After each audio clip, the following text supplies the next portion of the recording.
Okay, so this is gonna be part two of, I guess, my three-part, technically six-part series of books I'm reading for my class and reviewing them. I have just finished Treasure Island. I think I think the movie adaptation is Treasure Planet. From what I understand, I haven't looked into this, but there might not be an actual adaptation for Treasure Island. Okay, never mind. No, me and my friends are just fucking stupid. There's like apparently 50 adaptations of the movie, of the book anyway, and it just so happens that the most popular one is Treasure Planet, which is, well, usually the story of fucking. But I actually don't. I just read Treasure Island. I don't remember how accurate the book actually is to the movie, so to speak. So, doing my best to summarize the plot. The plot is mainly focused around one character, Jim Hawkins, as he is into. So he and his family run a bar at the beginning of the book, or a cottage like fucking hotel situation. They have a bar, but it's connected to a hotel of some kind, or at least a place where you can rent out rooms for the night. So I think it's like a cottage fucking bar or something. And one day a pirate steps in. I don't remember what the pirate's name is specifically. I think it's either Billy Bones or Black Dog. I think it might be Black Dog actually, because they actually mention it later on near the end of the book, because I just got done reading it recently. Like, if the quiz actually asks me for fucking character names, I'm gonna be fucking screwed. So basically, Jim ends up fucking being close to Black Dog, or at the very least, he ends up like getting to know him, hearing stories, finding out that he used to work or used to be under the command of Captain Flint, who is the mythical pirate for this book, who's like the most dangerous pirate who ever lived. He has a massive gold bounty and everything, and of course, it's his treasure thereafter. Which you don't find out about that until like I think chapter 5, when Black Dog actually dies. So he just randomly dies one day. It's never explained how. I think he just kind of dies of old age or drinks himself to death. And this also occurs after Jim's father dies, but that's not really relevant to the plot. Oh, and I guess along the way, as Jim and Black Dog are sort of bonding with each other, the old pirates from Flint's crew do hunt down Black Dog because he is the one with the map. They actually do make reference about like a fucking fist, I think, at some point, like a fist statue, which it's relevant for a little bit, but then it never really comes up again once they get the map, which they get along with the fucking fist statue. So I think the fist statue, or like little fist thing, is just for like to know it's Flint. I could be completely wrong because I read that like 2 days ago. But so yeah, so basically, Black Dog dies after the father dies, and he didn't pay his tab, so they go to take his money from his fucking case to pay his tab, after they already know that the pirates are hunting them down. The main pirate in this section is a guy named Pew Pew, who is blind, and when the pirates actually show up to the fucking cottage shit, he is the one that dies when a doctor and a squire show up to, well, help out Jim and his family, because obviously pirates are, criminals, and, they might be killed or hurt or something. So they show up with, like, basically, like, the local police shows up, fucking kills Pew Pew and whichever other pirates they can get a hold of. And then Jim reveals to, I believe it's the doctor. No. Well, I don't think it's the doctor. It's not the captain either. I think it's the squire or someone else. There's a fourth member, if I recall correctly, to this group. Because it's not the captain, it's not the doctor who really cares about it so much. I think it might be John. I see a John name thrown around here. I think it might be John, but I could be wrong on that one. Again, like, if they ask for names, I'm probably fucking screwed. I'll have to definitely look up like the characters' names later in like a fucking spreadsheet to make sure I keep track of everything. But essentially, this group here finds out it's Captain Flint's treasure, and they hire Captain Alexander Smollett to help them get to the treasure. Smollett hires several crew hands, one being Long John Silver, or at least the pirate Silver, and of course, by chance, all the fucking crew members, besides like our 4 or 5 like original characters who found out it was Flint's fucking treasure map, are all part of Flint's old crew, and they're all fucking pirates, Mr. Silver included. It's never confirmed what Silver. I don't think it's ever confirmed what Silver directly was on Captain Flint's ship, but it's probably like a vice captain position or something. Anyways, so basically we start to see Trip. Nothing really relevant happens here except that Jim, over the course of being on this ship, ends up finding out that there is a mutiny planned by Silver and the other people. And basically, so the mutiny doesn't actually happen the way it was planned at first, because Jim goes to tell the doctor and his people, and like, the other like Englishman, I think, I believe they are English, but I could be wrong. Basically the non-pirate people, he's like, hey, yeah, they're gonna fucking try and kill us and take the treasure. How are we gonna handle this situation? And of course, the general solution is they like sabotage the ship's storage, and then they take anything they can get a hold of, weapons and stuff that they could actually use, and they kind of leave.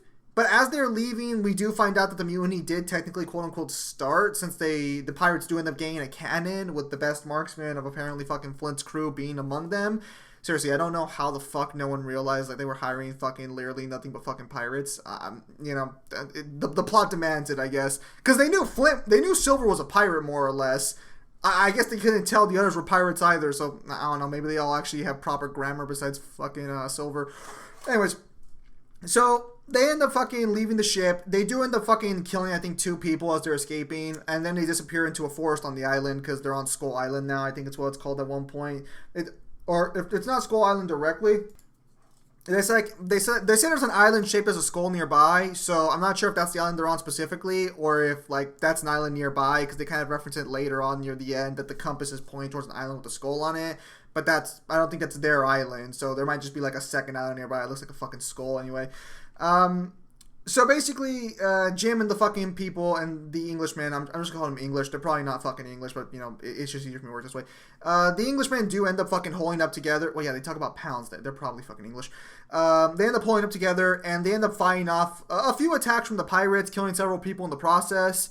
Nothing really too crazy has happened. The captain did get injured at one point. I don't remember if he got stabbed by one of the... Well, I think he did get stabbed by one of the pirates, actually, because he was the only one who actually got up for close quarters combat. Because the others just used rifles, because I think it was fucking John who's actually their best sniper, and the doctor was obviously a sniper too, because he's like a fucking doctor. Like, you don't want to throw him on the front lines, because if he fucking gets stabbed, well shit, now you're all screwed. So like after holding off the attack, they end up finding a little house in the area. During this time period, Jim does meet a guy named Ben Grimm, if I remember correctly, or Ben, no, not Grimm, my bad, that's fucking Marvel. Ben Gunn, who is who's not a stowaway, but he was deserted by Flint 3 years ago. He is a member of Flint's crew, and he was one of the people who was still like there with Flint when he buried the treasure. So it's kind of nice to see that there actually was a survivor of that, because you end up finding out later the 6 other people got killed. I don't think it's ever clarified what happened to them, but given the fact that Ben is, as far as I'm aware, I could be wrong here completely, but I'm pretty sure he was a member of their crew specifically. Considering that situation specifically, I think it's more likely to say he killed the other 6 members. Okay, yeah, no, he actually is an ex-crewman of Captain Flint's crew. I just wanted to make sure on that one. Yeah, I don't really think it's ever confirmed what exactly fucking he did with it, or what exactly happened to those 6 members, because they do find the dead bodies of the crew, and it's never confirmed, but I'm pretty sure Ben killed them, all things considered. Then like we end up fucking, Ben ends up joining them because he's been like fucking stuck here for 3 years. He's rich, but you know he can't spend any money on anything, so they're like, all right, yeah, you help us out and we'll get you out of here. A simple deal. He's also really obsessed with cheese, because like he hasn't had cheese in fucking 3 years, so that's kind of a nice little character trait there. But for the most part, yeah, they end up pulling off the pirates. Captain Silver goes to offer parley with a white flag. Basically, he's like, listen, we got more men than you, and we also have more guns and shit, so give up and we'll let you live. And they're like, no, you had more men than us. We've been killing you guys left and right. Get the fuck out of here. You have no bargaining power. And that's basically just what happens. So Silver actually is like well, I'll talk about the characters a little more after I summarize the plot here a little bit. So Silver leaves, and then afterwards, fucking, they have another battle. I think this is actually the battle where the captain actually does get hurt. Jim, realizing they're kind of fucked, is like, okay, I'm gonna sneak out while the pirates have less numbers, because we've been killing them off like fucking like rats at this point. And we're gonna see if I can take a hold of that ship. And he actually does. He makes it onto the ship and actually steals it from the pirates. Because I guess no one was fucking paying attention, because they keep drinking themselves silly. He's able to actually like get it out of their fucking beach. But on the ship, we actually do run into, if I recall correctly, Hans, who I believe was the best shooter, if I remember correctly. I might be confusing him with a different character. So this is probably one of the better parts of the book, because like, so Hans is on there. I guess Hans wasn't the best shooter. I guess that's another character. The best shooter I don't even think ever gets relevantly mentioned again, so it doesn't really matter. But this is actually probably the best part, if one of the best parts of the book, because Jim knows he wants to kill him, and Hans doesn't try and hide it in any capacity, but they kind of have to work together because Jim can't fucking actually like move the ship on his own. So Hans helps him out in exchange for like, you know, getting the ship to safety. And throughout this, I think it's like 3 chapters where they're like sort of working with each other to help fucking get the ship in order and steer it to fucking beach it somewhere, because I think he cut off the anchor a while back. I think that's actually why like the fucking ship was able to like float away. And then afterwards, we do get a fight with Hands for the most part, where it's actually pretty good for its time. Unfortunately, Hands does like fucking stab him in the shoulder, but it's not really a serious blow. And Jim doesn't really know where he is, but Jim doesn't really care because he ends up just fucking killing Hands outright with like a double fucking pistol shot. Because I guess he needed to waste both fucking bullets, but you know, you're being stabbed. I think you're allowed, you know, fucking 2 shots. Especially at close range, you know, just make sure the fucker's down. He does throw him into the fucking water, though, and then for some fucking reason, the book's like, and there wasn't, I'm going to paraphrase here, but there was another fellow that I could have my way with, given how he was dead, and then he just throws him overboard, and I'm like, I'm a sick bastard at this point, because that phrasing was painting a different picture in my head. I'm glad it didn't happen, but I am just, like a degenerate at this point. So I don't even know why the fuck he throws the guy off the fucking ship. Like, there's no reason to do that. He just throws him into the fucking water for his body to corrode away, I guess, or something. Anyways, so he manages to beach the ship thanks to fucking Hands' help, and then proceeds to kill Hands. And then he's like, okay, I'm gonna head to the forest, get my boys, and then we're just gonna get on the ship and get the fuck out before the pirates find us. So he's over there crawling all fucking solid snake-like to the fucking ground, and then he ends up in the fucking pirate camp. Now, granted, this isn't his fault. He actually didn't fuck up here. His group had traded their camp and their house to the fucking pirates, I think, for like some food and just a safe and like just like a safe word, like, hey, like, don't fucking kill. No, so let me rephrase that. It's for food. At least the crew's aware of it, and the crew tries to mutiny because they're like, well, fuck, we got screwed over. But we end up finding out that Silver actually got the treasure map from the Doctor as part of the deal. So the mutiny fucking ends real fucking quickly, because the second they see a treasure map, they're like, oh shit, he's better than us. Yeah, we should definitely listen to this guy. And then Silver's like, yeah, okay, so we're not going to kill Jim because I like Jim, and I don't know why you guys want to kill him, but we're not going to kill him because I'm not a fucking idiot. And so basically they're all just there chilling out, getting ready to head off for the treasure map area. When the Doctor comes back, as I guess part of the deal, or at least to like try and get more information, the Doctor shows up to actually fucking help out the injured pirates, because some of the pirates were injured, and like he checks up on them. It's at this point that the Doctor finds out Jim is alive, because a while they thought he kind of just deserted them outright. And the Doctor's like, oh, so he's joined the fucking pirates. All right, well, you know, he's made his bed, he can lie in it, but he does want to talk to him beforehand to see if he can get anything out of him. At this point, you know, Silver's like, all right, we'll do it. The pirates are like, no, don't fucking do it. That's stupid. And Jim and fucking Silver just plays both sides of the fucking table. It's fucking great. But no, Silver's like, shut the fuck up. I'm better than you. Let me fucking handle this. So he lets fucking Jim talk to the Doctor, and he actually gives them privacy because, well, again, Silver's is like the only person Jim fucking can actually trust at this point, which is kind of ironic. And so he does make fucking Jim like tell him like, hey, you know, promise you'll come back. And Jim's like, all right, yeah, I'll promise I'll come back, since you know my word is basically my will, or whatever. So it's like I have to go back. The Doctor's like, come with me, don't be stupid. He's like, I told him I'd go back, I have to go back. And then Jim explains that he has the boat where it is, like in the fucking north side of the fucking island. I hope that's not part of the fucking quiz. Holy shit. And and then he tells the Doctor like, yeah, man, I'm totally on your guys' side. It was all great. I stole the ship and everything. I got us all secured, but I feel like you guys kind of abandoned me a little bit. And he's like, don't worry, man. I'll let them know it's all good. You just stick with the plan. We'll get through this. Just make sure you remember where that ship is, that we need that to survive. And so the Doctor immediately runs back because he does have something going on that he needs to get to before it's too late. And so the pirates are like, all right, cool, we got a new thing set up. Let's go get that fucking treasure. So I mentioned earlier that you see Captain Flint's 6 people dead. The pirates make their way through the... Actually, you know, I'm going to mention this now because I don't know if it's going to be on the fucking quiz. During the mutiny, they give him a black dot, because at the beginning of the book, a black dot is basically like a fucking death sentence, depending on what the black dot does. It's basically like a target on your head, ironically enough. But they give it to you in a piece of paper. For the purposes of Silver's black dot during the mutiny, they cut open a Bible, and for the rest of the book, until fucking the, like, you know, book's over, or at least until the pirates are out of the book, which is like only for the last chapter, they keep referencing that by cutting the Bible, they've made bad luck of themselves, and the guy who owned that Bible fucked himself over for no reason, since Flint managed to defeat the fucking mutiny with just his words. So basically, Silver, not fucking Flint, good lord. So yeah, so Silver fucking tells them the situation. They go through it. They end up finding 6 dead bodies of Captain Flint's whole crew. They actually find a compass that's pointing towards the treasure, and they're all superstitious as hell. And so they all get scared shitless. And throughout the entire ordeal, Silver is like fucking, damn, there's ghosts here that want to kill us. Be a real shame if someone were to have cut open their Bible before this point. Huh? Am I right? And then, so obviously I'm making it a little more fucking cartoony that it actually happened, but that's basically the gist of what happened there. And for like, it's great because they're all scared of ghosts and shit, and throughout the entire time he's just like, damn, be a real shame if someone had cut up their Bible, am I right, guys? Yeah, who's fucking laughing now, fuckers? So they finally make it to the treasure at long last. They make it to the mystical treasure, and they fucking actually dig it up, and there's nothing there. The treasure's empty.